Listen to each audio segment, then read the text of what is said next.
The morning the ship returned, the harbour was already awake. Not loud, not busy in the way markets were busy, but alive in the quiet way a port always is before the crowds arrive. Ropes creaked, gulls argued overhead. A thin fog sat low over the water, softening everything it touched, as if the city didn't want to admit it had been waiting. The ship glided in slow and heavy, a long silhouette cutting through the grey.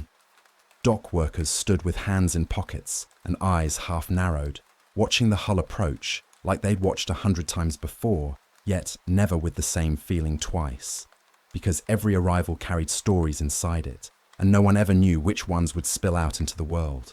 The passengers gathered along the rails, coats pulled tight, faces pale from sea travel and sleepless nights. Some held children who had forgotten what still land felt like.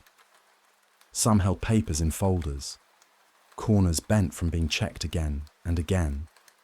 Some held nothing, as though they'd learned not to count on anything lasting. On the upper deck, a woman stood a little apart from the others. Her coat was dark, her hat modest, her hair pinned back the way women pinned it back when they wanted no trouble. She didn't look dramatic.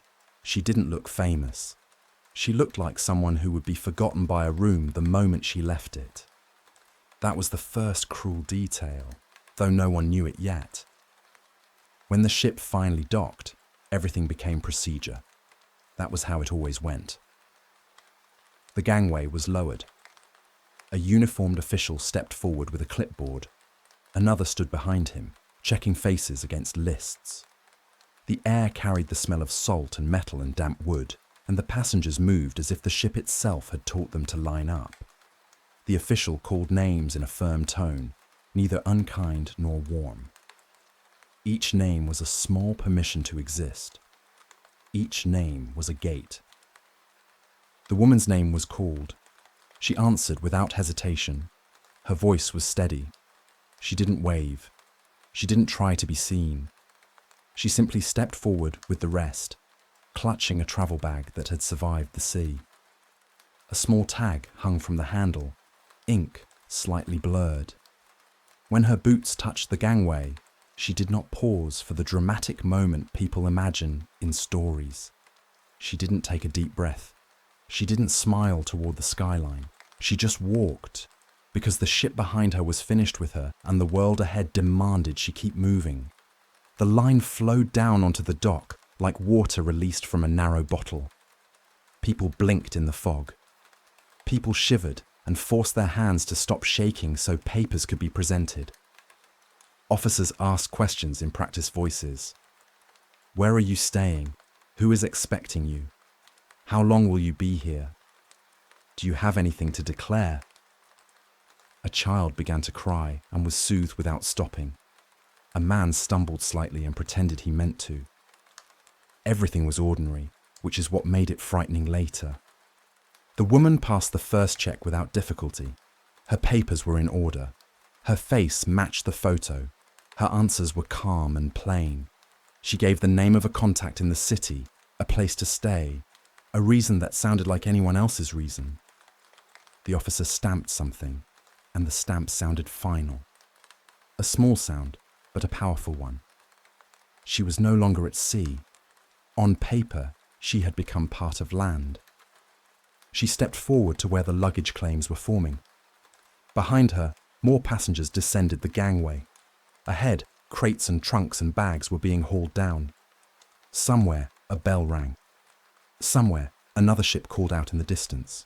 She adjusted her grip on her bag and waited like she'd done for days, as if the waiting would eventually give way to release. The first strange moment came like a thought you can't trace back to the start. She wasn't trying to listen, but voices carry in fog. She heard two men speak near a stack of sealed crates, their words clipped and careful.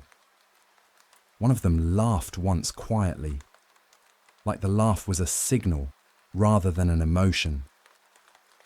The other said something about a list and a name that was not supposed to be on it. The woman turned her head just slightly, not enough to be obvious, just enough to see. A dock worker had placed his hand on a crate lid, as if steadying it, but the way he did it looked like hiding, not helping.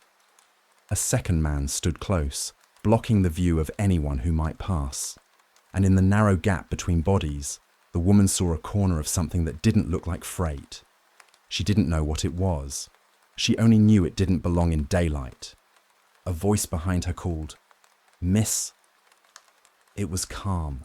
It was polite. It was too close. She turned and saw an official she hadn't noticed before. He was not the man with the clipboard. This one wore a different badge. He stood with an easy posture, like someone who didn't need to prove his authority because it was already assumed. His expression was neutral, almost bored. He held her papers in his hand, though she didn't remember giving them to him. That was the second strange detail. In normal life, you always remember when something leaves your possession. "There's a small discrepancy," he said. "Routine. It won't take long." She didn't argue. People imagine they would, but most don't. Most people learn quickly that arguing with procedure is like shouting at the ocean.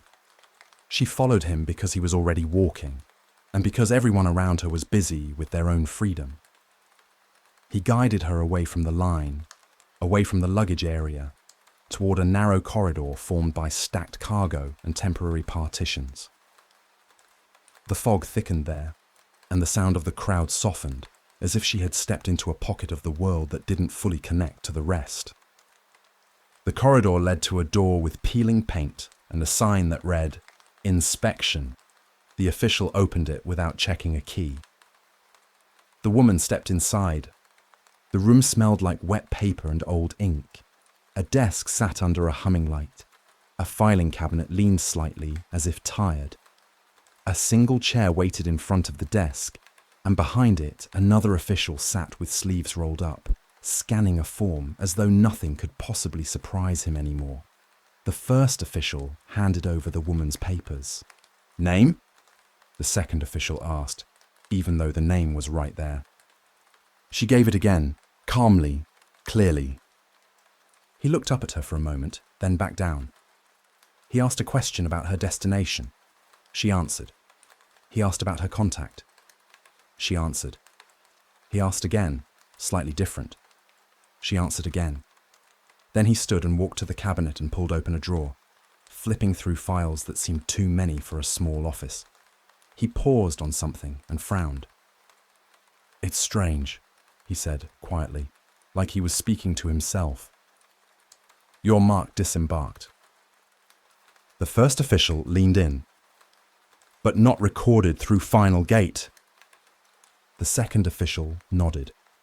"Yes, that's the gap." The woman felt her stomach tighten, not from fear exactly, more from the sudden understanding that the room had rules she didn't know, and those rules mattered more than her innocence. They asked her to wait, not with anger, not with shouting, just with that flat calm that makes a person feel foolish for wanting to be treated like a person. She sat. She held her travel bag closer. She tried to remember exactly what she'd seen near the crates, and whether she had actually seen anything at all. Fog and fatigue can make the mind invent shadows. She told herself she had imagined it. She told herself the official was right, and it was routine. She told herself she would be outside in 5 minutes, collecting her luggage, walking into her new life. The first official returned and opened the door. "Come with me," he said. The hallway beyond was narrower than she expected. It wasn't the main corridor to the terminal. It was a back passage, lit by small bulbs and lined with unmarked doors. The sound of the dock vanished. The woman's footsteps were the only rhythm. The official walked ahead, not rushing, not guiding with a hand, just moving as if he already knew the end of the path. They passed a door that was slightly open, and through it she saw a table covered with papers and a stamp that looked newer than the rest. Another door revealed coats hanging like empty bodies. Another door revealed nothing at all, just darkness. The woman's throat went dry. She considered turning around. but turning around would require permission, and she had learned quickly that permission was the only currency here. The hallway ended in another room. This one was cleaner, brighter. A different kind of official sat behind a desk, and this one smiled as if smiles could fix anything. "Good morning," he said, as if it was still a normal morning. "Have a seat. We just need to clarify one small matter." The woman sat because the chair was already placed in a way that assumed she would. The official asked questions again. Her name, her origin, her destination. Then he paused and flipped a page. "Did you see anything unusual while disembarking?" he asked. Her heart gave a small, sharp beat. She kept her face steady. "No," she said, "only fog." The official nodded as though satisfied, but the first official did not. He stood behind her chair, not threatening, not friendly, just present. The woman felt suddenly certain that the wrong answer here would not be corrected later. The smiling official turned another page. "One more question," he said. "Did anyone speak to you near the cargo area?" The woman swallowed. "No." The smile softened. "Very good." And then he reached for a stamp. The stamp landed with a dull thud. The woman tried to see what it said, but the official's hand covered the ink as he lifted it. He placed her papers into a folder she hadn't seen before, a folder without labels. Then he stood and opened a door at the back of the room. "Just a moment," he said. "You'll be guided to the exit." The woman remained seated. She waited. Minutes passed. The humming light buzzed overhead, and she began to notice small details. A crack in the paint, a coffee ring on the desk, a calendar with the wrong month displayed, a second chair that never seemed used. And then, from somewhere beyond the back door, she heard a muffled sound, like a heavy crate shifting. The first official returned. "This way," he said, and his tone was still polite, which somehow made it worse. She stood. She held her bag. She followed him through the back door. The corridor on the other side was not like the one before. This one felt older. The walls were stained. The air was colder. The woman's breath became visible. They walked past a window that looked out onto nothing but an alley between buildings, wet and empty. She realized slowly that she was no longer in the terminal, or at least not in the terminal anyone else used. She wanted to ask where they were going. She wanted to demand her luggage. She wanted to shout her name and make it bounce off walls until someone answered. But the official walked with the same calm certainty, and the woman's instincts told her that raising her voice here would not summon help. It would summon consequences. They stopped at a door with no sign. The official knocked once, then opened it. Inside was a small room with another desk, another filing cabinet, another humming light. A man looked up from paperwork and said, "She's the one?" The official nodded. The woman's hands tightened on her bag handle until her knuckles paled. The man at the desk spoke quietly, as if kindness was still possible. "Miss," he said, "there's been a misunderstanding." The woman waited, desperate for a simple explanation. Lost paperwork, wrong line, incorrect stamp, anything normal. The man continued. "There was an incident on board, a matter of security. You are not in trouble, but you may have information." Without realizing, the woman's mouth opened, then closed. Her voice came out smaller than she wanted. "I don't know what you mean." The man studied her face with a careful patience. "Did you witness an exchange, a conversation, a name, anything you weren't meant to see?" The woman thought of the crate, the quiet laugh, the way the dockworker's hand had covered the lid like a secret. She thought of her own foolish glance. She thought of how quickly the official had appeared behind her. She understood then, in a way that made her stomach drop, that this was not about her intentions. This was about her proximity. That was all the world needed sometimes. Proximity to the wrong thing at the wrong time. "I didn't see anything," she said again, and she meant it because she didn't know what she had seen. She only knew it had made her uneasy. The man leaned back. "That may be true," he said, "but it may not be safe." The next part didn't happen in one dramatic moment. It happened like a door slowly closing with no one noticing the hinge. The woman's papers were placed into that unmarked folder. Her name was written again, then crossed out. A new note was added in tidy handwriting. She watched the pen move and realized she had never seen her own existence treated as something editable. One official left the room and returned with another stamp. The stamp landed. The folder closed. The woman's travel bag was taken gently, like it was being handled with respect. "You'll be escorted," the man said. "Escorted where?" the woman asked, and her voice cracked slightly, betraying her. The man looked at her like he was considering whether honesty would matter. "Somewhere quiet," he said, "until the matter is resolved." "How long?"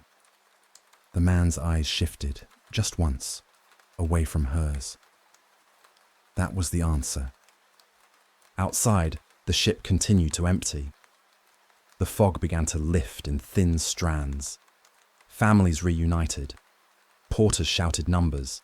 Children laughed at the gulls. The line at luggage claim moved forward. Trunks were dragged across wet boards. Lists were checked. Names were ticked off. And the woman's luggage, a modest suitcase with scuffed corners and a faded ribbon tied to the handle, came down with the rest. A porter rolled it toward the claim area and set it in a row. Then a man stepped forward and pointed. "That one," he said. The porter glanced at a ticket. "Name?" The man gave a name that wasn't hers. The porter hesitated, looked again, then shrugged. There were always mistakes. The fog still clung to everything. The man took the suitcase and walked away without looking back. The woman, of course, did not see it happen, but the world recorded it in small ways. A missing suitcase, a misfiled ticket, a ripple in paperwork that would become invisible once the day ended. After disembarkation, the ship's crew moved through cabins like wind through empty rooms. Sheets were stripped, trash was collected, forgotten items were placed in a basket. The woman's cabin was cleaned quickly. Her folded blanket was removed. The little soap she'd barely used was tossed. Her space vanished. A steward checked the manifest and saw her name marked as disembarked. That was enough. That was always enough. He never wondered why her cabin didn't look like a cabin someone had truly left behind.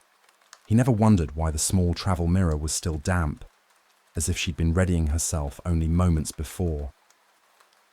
Procedure doesn't wonder. Procedure clears the room.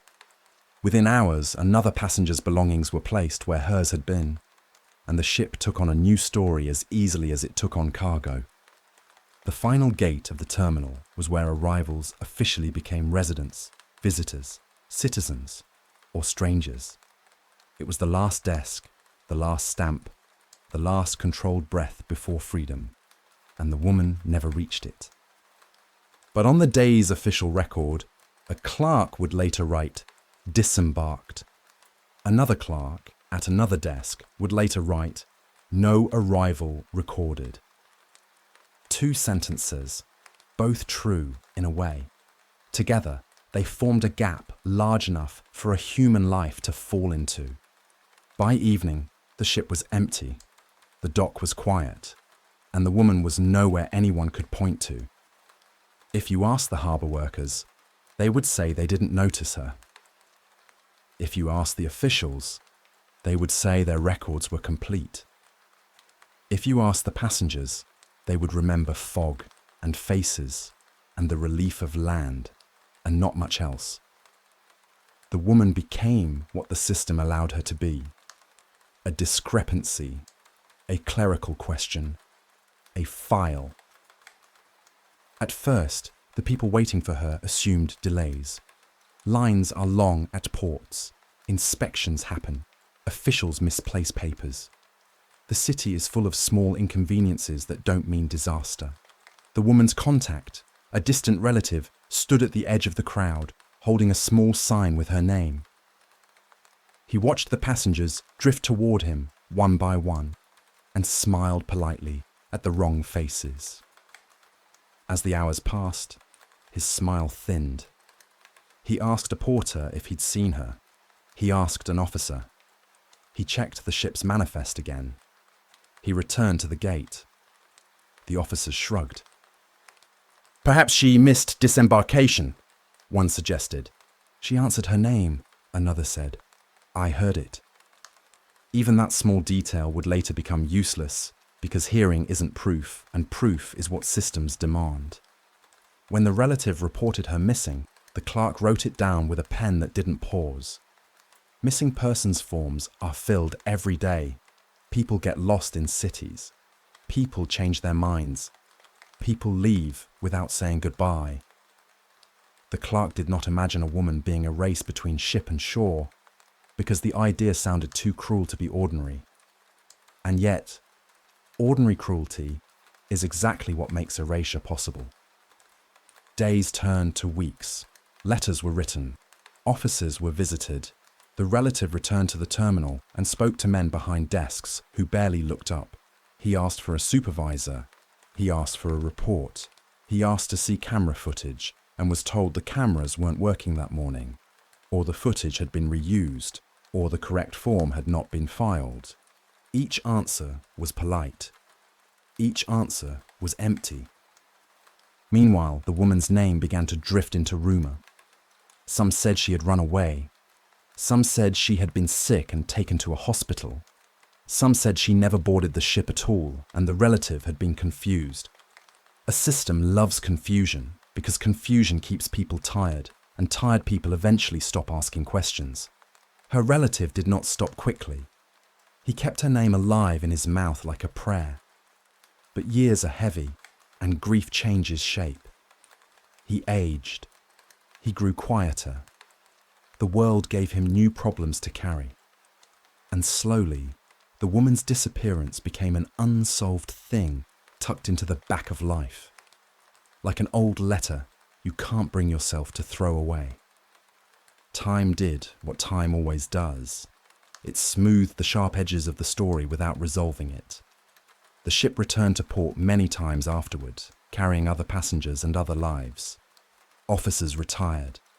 Desk drawers were emptied. Records were transferred to boxes and stored in archives that smelled of dust and long-forgotten decisions. The woman's file remained somewhere. Perhaps not in a drawer anyone opened often. Perhaps not in a place anyone admitted existed. But paper has its own stubbornness. Ink lasts. Folders survive. And sometimes the truth survives too. Not because anyone meant it to, but because it was simply too inconvenient to fully destroy. Years later, the woman's name would be spoken less often. The relative died, and the responsibility of remembering her shifted to someone younger, someone who had grown up hearing the story, like a family ache. A niece, a grandchild, someone who carried the mystery not as fresh grief, but as a question that never closed. On an afternoon that began like any other, a young archivist stood in a museum storeroom with a box of old harbour photographs. The museum was collecting images for an exhibit on migration, arrivals, and the human faces behind sea travel. The archivist wore gloves and moved carefully, sliding photographs from sleeves, scanning faces, looking for anything that could be labelled with confidence. Some photos were clear. Families smiling, officers posing stiffly, ships docked in bright sun. But one set caught the archivist's attention because it was taken in fog, and fog always makes history feel closer. The dock looked ghostly. The crowd was blurred at the edges. The photo was taken from a higher angle, capturing the gangway, the luggage area, and a slice of the terminal behind it. The archivist leaned closer. Not because of drama, but because something about the composition felt wrong. There were officials standing in a line and passengers moving past them, and near the edge of the frame, a woman half-turned, mid-step, as if she had heard her name called. The archivist's breath caught. The woman's face was not perfectly clear, but her coat was distinct, dark, simple. A small brooch near the collar, a modest hat, and her hand was wrapped around the handle of a travel bag with a faded ribbon. The archivist had seen that ribbon before. The archivist did not know the woman personally, but the archivist had grown up with a story. The story of the aunt who arrived at port and never arrived anywhere else. The story that was always told softly at family gatherings, as though saying it louder might make it real. The family kept a small description: her coat, her hat, her habit of tying ribbon to luggage so she could spot it quickly. These were not grand identifiers, but families cling to small details when bigger truths are stolen. The archivist's fingers hovered over the photograph. The museum label on the sleeve read, "Arrival Day, unidentified." Unidentified. That single word landed like a weight. The archivist took the photo to the light, angling it, studying the woman's posture. The face was partly turned away, but there was something in the shape of her jaw, the line of her cheek, the way her shoulders held tension. Familiar without proof. Familiar enough to make the archivist's throat tighten.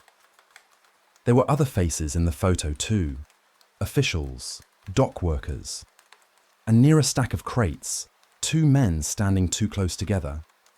One had his hand placed over the edge of a lid, like he was covering something, like he was guarding a secret from the camera itself.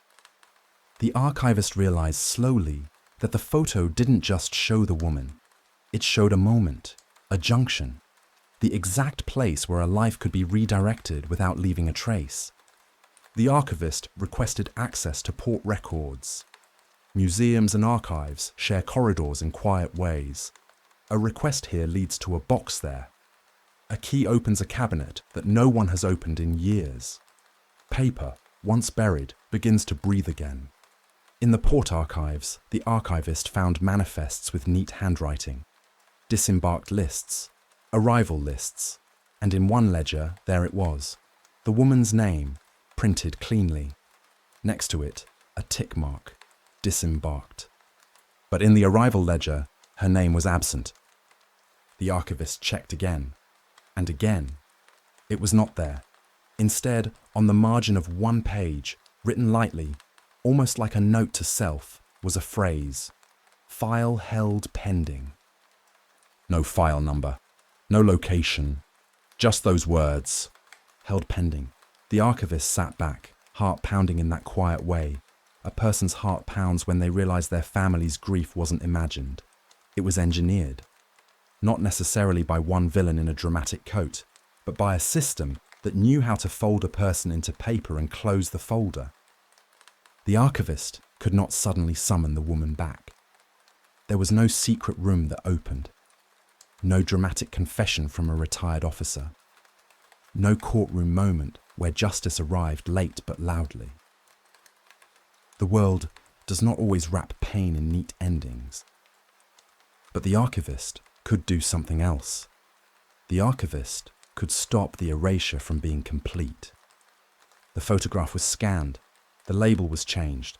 Not to a full story, not to an accusation, but to truth as far as truth could be proven. The woman's name was placed beneath the image, carefully, respectfully. The museum exhibit included her as one of the faces of arrival, even though her life after arrival remained hidden. The archivist wrote a statement for the display in language that was calm and firm. It explained the discrepancy. Disembarked, no arrival recorded. A gap in procedure. A question that lingered. Visitors stood before the image and stared longer than they expected, because the woman's face, half turned, mid-step, did not look like a person who planned to disappear. She looked like someone who thought she was walking into the rest of her life. And in a way, she was. Just not the life that had been promised. Years after the ship docked, the harbour looked different. New paint, new rules, new uniforms, but water remained water, and fog still visited sometimes in the mornings, curling around the pilings like it always had. In a museum not far from the port, a photograph hung behind glass. People passed it quietly. Some read the caption and moved on. Some stopped, drawn by something they couldn't name. In the photograph, the crowd was in motion. The gangway was busy. Officials stood with clipboards. Dock workers worked. And there, near the edge, was the woman. Half-turned, mid-step, one hand on her bag, as if she had just heard someone call her, as if she still believed that being called meant being seen. The caption beneath the image no longer said unidentified. It said her name, and below it, in smaller print, a simple sentence that did not accuse, but did not soften the truth either. She stepped ashore, but she never arrived.